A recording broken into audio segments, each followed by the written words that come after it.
Hello friends, my name is RagePanda1 and we've got some extra beginner tips for you today. And before we get into the tips of this video, I do want to let you guys know I am aware that there is another content creator out there who's been saying some not so flattering things about me and the work that I do on my channel.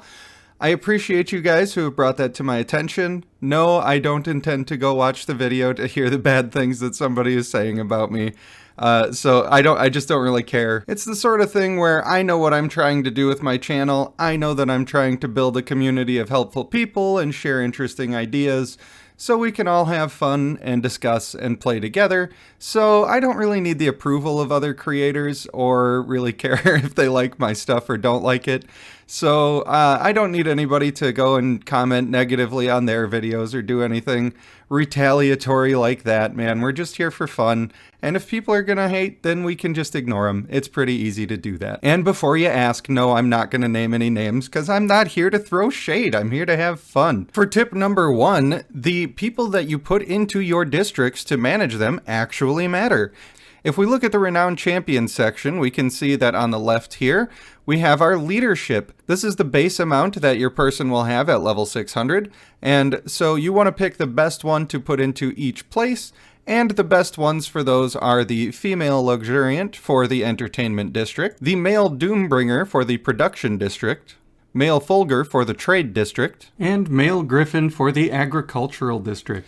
These people have the best base leadership for their respective categories, so getting noble and confident and starring them up and making them huge is going to be the best bang for your buck in terms of districts, and getting those clans to Mythic for that purpose is valuable.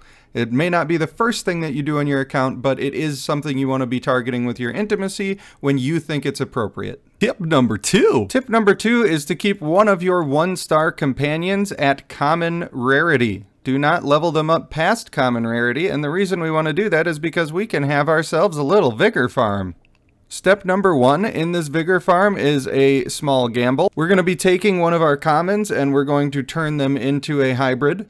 We will select somebody of the same clan, which is why it's so important that this is coming from a single companion, and we're going to just select their one trait because they're a common. They have the same inherent trait, so it's guaranteed to be a hybrid every time. And now we can crank this lineage up as high in vigor as we want to, and then we can just simply marry it off without selecting a trait to transfer onto one of our main characters. And that's going to be probably the most efficient way to farm vigor that you're going to come across. So you can see I've already only done 2 marriages and I have 9 vigor. There's of course diminishing returns with that, but if you want to crank somebody up to 60, you just keep bouncing this back and forth and have yourself a good old time. Hey man, let's keep it simple with number 3. Number 3 is a thing that I see people overlook all the time, and it doesn't seem like it's something that needs to be mentioned all that much, so a lot of creators don't even talk about it, and that is the vault system. Every guild has one, and you want to constantly be queued up to be receiving some sort of reward. There are different guild loot chests, and you can scroll through to see what different rewards you're going to be switching into. Generally, that just means you're going to get a different class of character. And you can think of these as getting ascension materials, or fodder, as everybody seems to want it to be called. I know that's the standard in these kinds of games, but I say ascension materials and people lose their damn minds! So you can get different fodder from switching it around like this. And then you just queue up for whatever one you think you need at the time. Personally, I need some assassin stuff. So I am next on the list for this here. And of course, if you're the guild leader, you can abuse it and allocate it to yourself, but I never do that because that's what jerks do. Oh goodness, tell me about the hybrids for number 4! As many people know, you need to transfer a clan trait or inherent trait into the secondary trait slot, that being this one down here with Agile in it, and then when you do that, you will get a hybrid.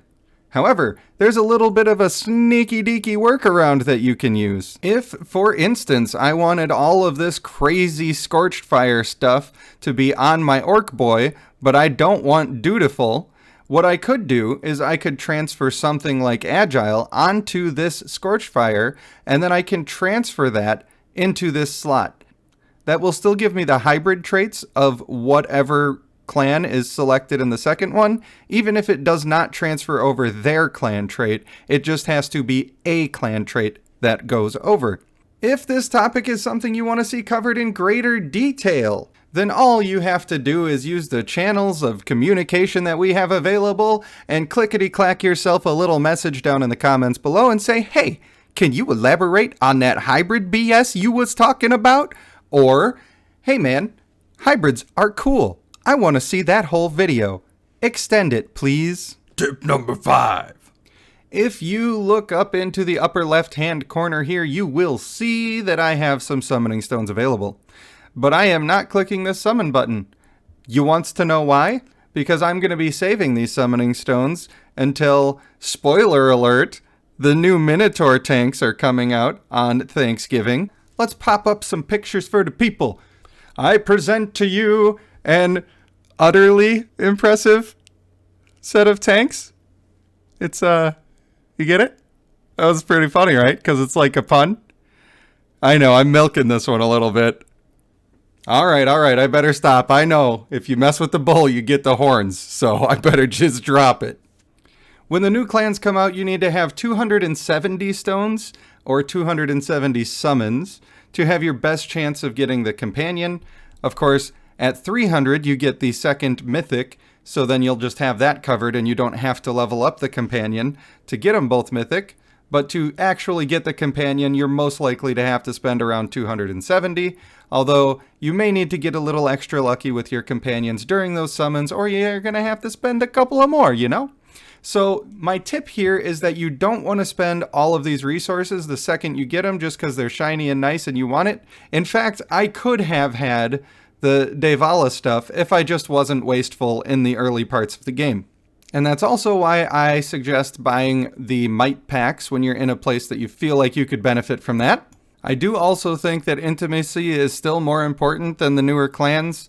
There's just so much that you need it for. You need it for managing your districts, you need it for getting the clan traits available that you need, level 22 traits, so on and so forth. So for now, I'm spending all of my diamonds to simply impress women. And hey, if you're a casual viewer of the channel, you may want to know what I'm doing with those diamonds right now. So first we got our Fulgur companion all the way up to Mythic. Isn't that a beautiful and or wonderful thing? And you know what they say about that. I'm putting those male Fulgurs right in my districts as soon as I possibly can. And then with my newly acquired intimacy items, I'm going to be going for focused.